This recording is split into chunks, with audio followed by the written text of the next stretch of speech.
আৰু এয়া ঢৌ সাগৰীয়া ঢৌ বুলি ক'লে ভুল নহ'ব।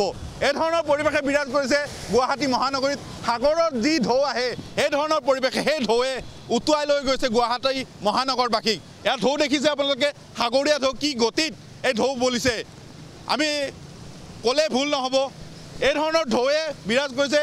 যিকেইখন বাহন আহিছে, যিকেইখন বাহনে পানীত সোমাইছে, তাৰপিছতে ঢৌৰ সৃষ্টি হৈছে। এই বাহনখন দেখুৱাইছোঁ, আমি দেখুৱাবলৈ চেষ্টা কৰিছোঁ। এই ধৰণৰ পানীত ডুবি গৈছে বাহনসমূহ, তাৰপিছতো প্ৰশাসনৰ খবৰ নাই, প্ৰশাসনৰ কাণসাৰ নাই। এয়া হৈছে গুৱাহাটীৰ স্মাৰ্ট চিটি।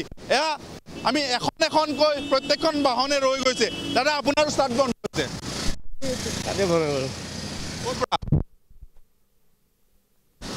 ষ্টাৰ্ট বন্ধ হৈ গৈছে। এতিয়া কি ক'ব বিচাৰিব? এয়া প্ৰতিদিনৰ এয়া সমস্যা গুৱাহাটী। কালি ৰাতি এনেকৈ ৰাতিপুৱা হয়তো এনেকৈ, এতিয়া হয়তো গাড়ী বন্ধ, কি ক'ম আৰু, কোৱাটো একোৱেই নাই। আৰু আমি দেখুৱাবলৈ চেষ্টা কৰিছোঁ কি ধৰণৰ পৰিৱেশে বিৰাজ কৰিছে। খুব এটা পয়া লগা দৃশ্য গুৱাহাটী মহানগৰীৰ। প্ৰতিদিনে এই ধৰণৰ বানপানী আহে। প্ৰতিদিনৰে এই যি 2-3 দিন ধৰি বৰষুণ হোৱাৰ ফলতে প্ৰতিদিনে, যোৱাকালিৰ দিনটোতো হৈছিলে এই ধৰণৰ কৃত্ৰিম বানপানী, তাৰপিছত ক্ৰমান্বয়ে কমি গৈছিলে, তাৰপিছতে এই ধৰণৰ পৰিৱেশে বিৰাজ কৰিছে। আমি দেখুৱাবলৈ চেষ্টা কৰিছোঁ। মোৰ ষ্টাৰ্ট ইয়াৰ পৰা বন্ধ হৈ গ'ল, বন্ধ হৈ গ'লে তাৰ ষ্টাৰ্ট নোহোৱা গ'ল গাড়ী।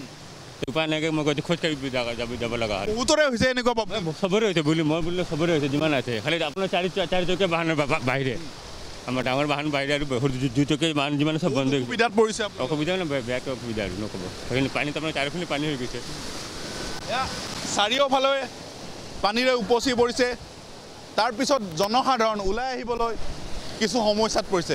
ওলাই আহিছে যদিও নিজৰ কৰ্মস্থানৰ বাবে ওলাই আহিছে, আৰু সেই যিসকল জনসাধাৰণ ওলাই আহিছে, যিসকল মহানগৰীত ওলাই আহিছে, তেওঁলোকে কিন্তু সমস্যাত পৰিছে। কোনোবাই যদি বাইক ষ্টাৰ্ট বন্ধ হৈ গৈছে আৰু কোনোবাই ৰৈ যাবলগীয়া হৈছে, কোনোবাই ফচি গৈছে, কোনোবাই গাঁতত পৰি ফচি যাবলগীয়া হৈছে।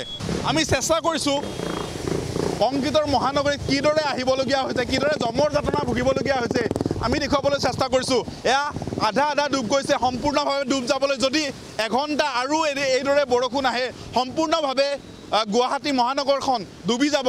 আমি দেখুৱাইছোঁ এয়া কি ধৰণৰ লেতেৰা পৰিৱেশত নলাৰ পানী আহি ৰাস্তাত পৰিছে, তাৰপিছতো কাণসাৰ নাই প্ৰশাসনৰ। এয়া দেখুৱাবলৈ চেষ্টা কৰিছোঁ। বৰষুণ আহিয়ে আছে, বৰষুণ কিন্তু এৰা নাই, বৰষুণ আহিয়ে আছে, তীব্ৰভাৱে বৰষুণ আহিছে, ধাৰাসাৰ বৰষুণ আহিছে।